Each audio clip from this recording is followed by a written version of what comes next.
time to fuel your business success. Welcome to Harmonious at Lunch. We're bringing you bite-sized advice and expert conversations to drive clarity and growth 5 days a week. Make sure you join our Facebook group at humanopt.com/lunch, where listeners like you and our guests hang out so we can find harmony in business together. If you're building a business, you're in the right place. Let's dive in. Welcome back into some more bite-sized business advice. In today's episode, I think it's going to be a really fun conversation. We're talking about ageism in business, and we might even talk about how to stay feeling young and actually being young.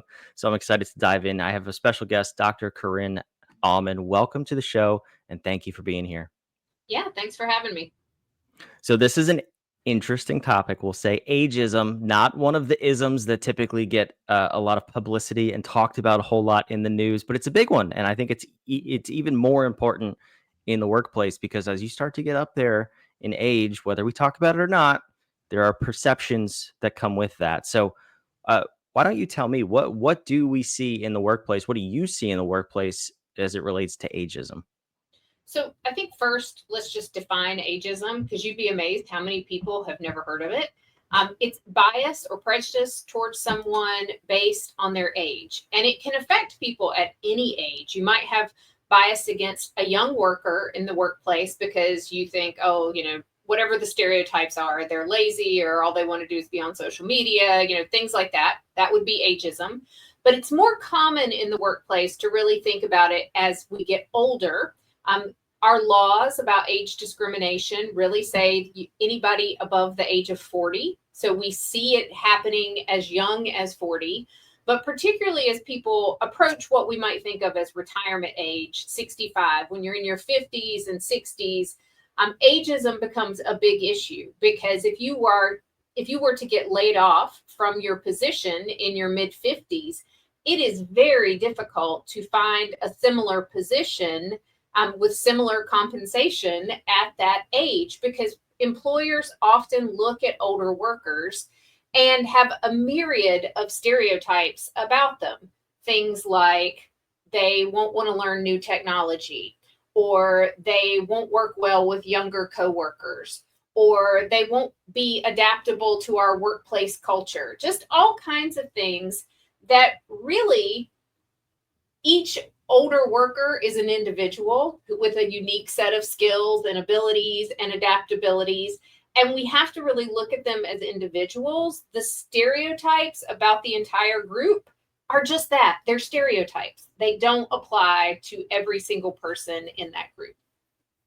I find it kind of funny that the ageism starts as low as 40, because I feel like everyone's always talking like, if you're under 35, you're not old enough, and if you're older 40, you're too old. So it's like, oh, cool, we have a 5-year sweet spot to do anything in the workplace. That's right.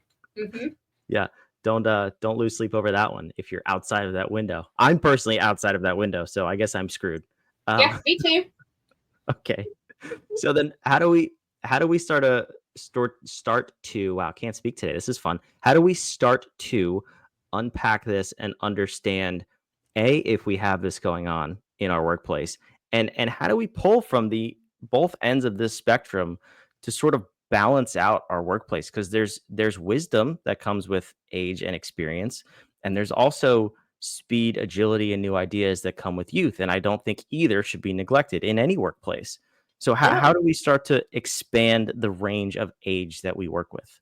Okay, so first of all, I think you just hit it right on the head, in the sense that every generation, if you think about the different generations that are in the workforce right now, every age group has pros and cons to it, right? Everybody has strengths and weaknesses.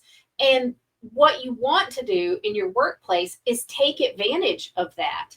Realize that you don't want all 20-somethings. And you don't want all 50-somethings. You want diversity in that age range that you have in your workplace, because each group is going to have things that they're really good at and that maybe they're not so good at. And so it gives your workplace strength to have that range of skills and abilities. And they can also teach each other things, right? Your older worker may have better customer service skills because they've done a lot more working with people and navigating difficult conversations and difficult situations.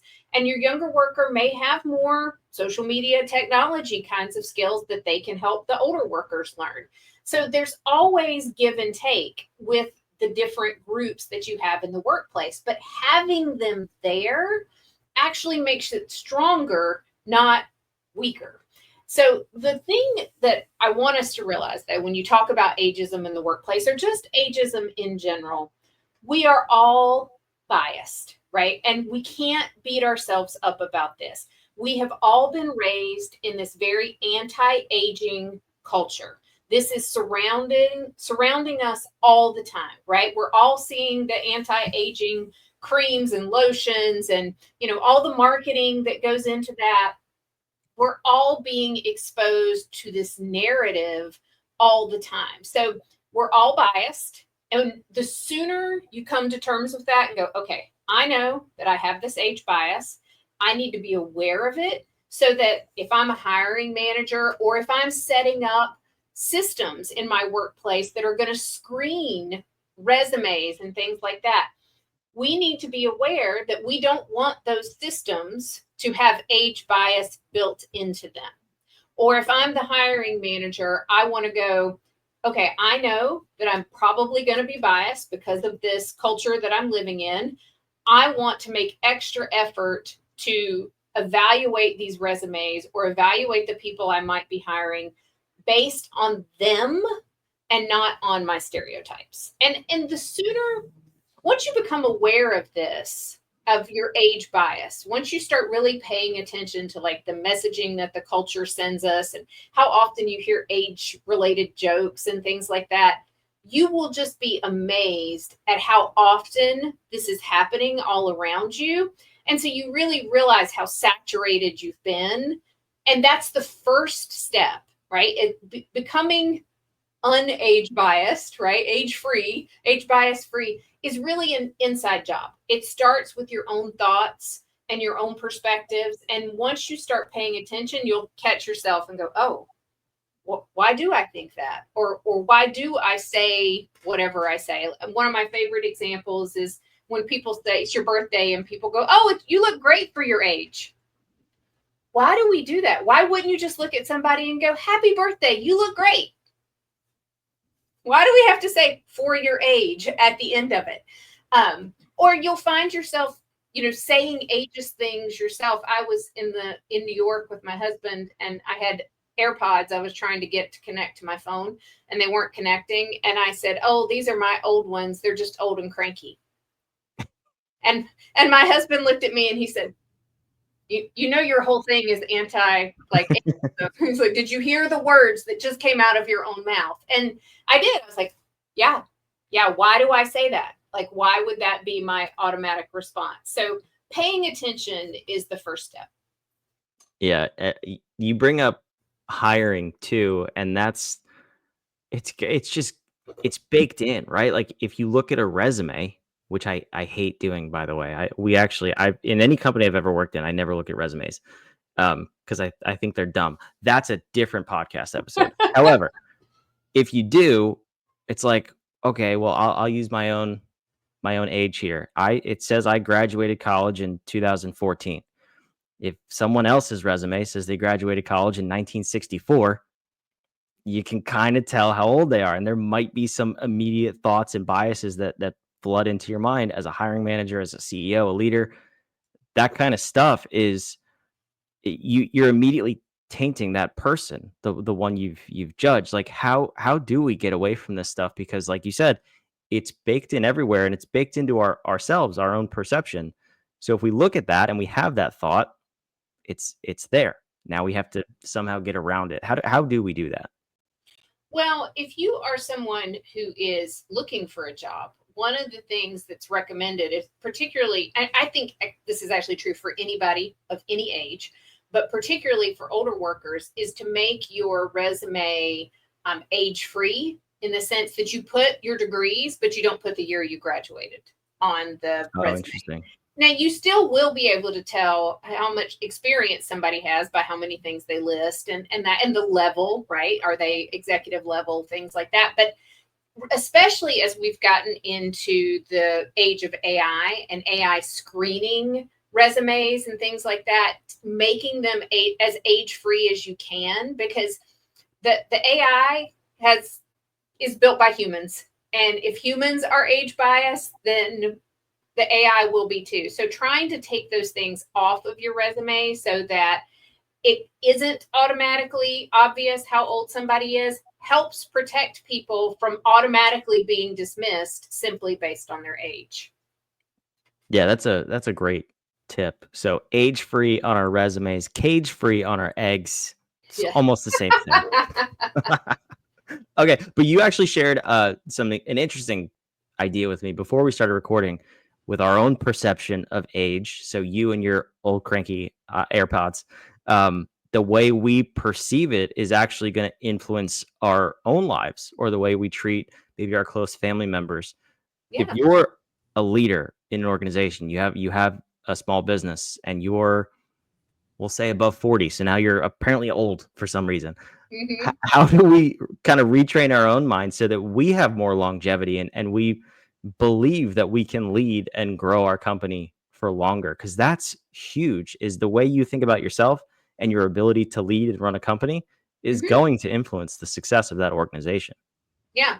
So what we were talking about before we started recording was there's research that shows that your view on aging, your own internal, thoughts about it really impacts how well this goes for you. So, for example, people who have a positive outlook on aging live on average 7.5 years longer than people who have a negative outlook.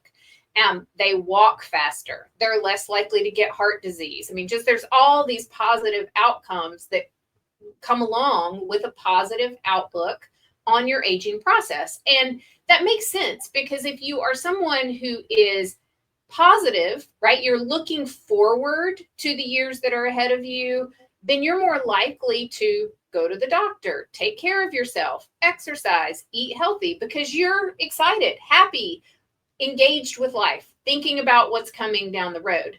Versus if you're someone who has a very negative outlook, going, you're thinking things like it's all downhill and there's nothing I can do about it, and my best years are behind me.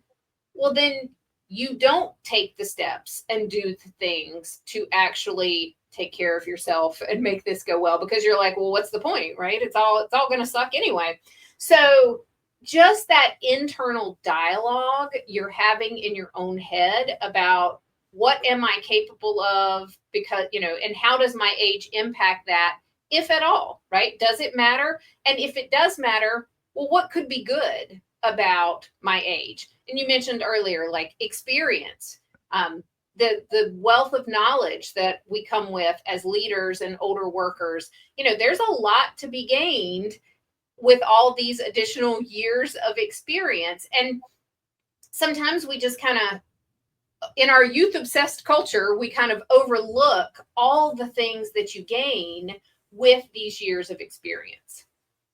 I know, me personally, maybe this is some sort of ageism as well. I'll just admit to it. But if I go into a company that we're consulting with, and we're helping them with their people realign their team, their roles, their leadership team, and I don't see gray hairs or no hairs, and all I see is youth, I get very nervous. I Mm-hmm. mean, and the other way around. If all we see is the gray hairs and there's no youth, I get a little nervous. I mean, you have to have this distribution of age and experience, because everything in life has to be well rounded, right? I mean, look at nature. There are young trees and there are old trees in the same forest. There are Mm-hmm. young animals and old animals in the same tribe. This natural replacement effect that has to happen. But humans, for some reason, we tend to get away from what nature has designed, and Mm-hmm. it's just fascinating how that works, especially in the workplace. Yeah. Yeah. It's really interesting. Marketing, I think, is notorious for this, because they want to market They want to get people when they're young. Like they want to get consumers when they're young, because then they think they'll get them and they'll be lifelong users. But when you look at marketing, there aren't that many older people in marketing agencies and advertising agencies because they're so like youth focused. But one of the biggest demographics in terms of money and resources that they can go spend money on things is older adults. And the fact that if you're marketing, you really ought to have some older people on your marketing team so that they can be telling you what the older demographics actually want, what kind of products they need, what kind of services appeal to them, because that is a big market share in terms of economics and who has money to spend. Young people, when you're in your 20s, you're broke. You don't have any money. But people in their 50s, 60s, and 70s have money to spend. But it's amazing how marketing teams just don't pay attention to that. Yeah, it's always funny to see a marketing team of like 22-year-olds trying to market to a 75-year-old. All they Who are can not speaking the same language. Well, and all they can do is think, because they believe the stereotypes about growing older, all they can think about is healthcare stuff. Oh, we're going to market, medicine or walkers or healthcare products to them. They cannot see older people as fully developed, well-rounded humans with lots of interests and activities and things that they want to do. All they can see is healthcare. I mean, it's amazing.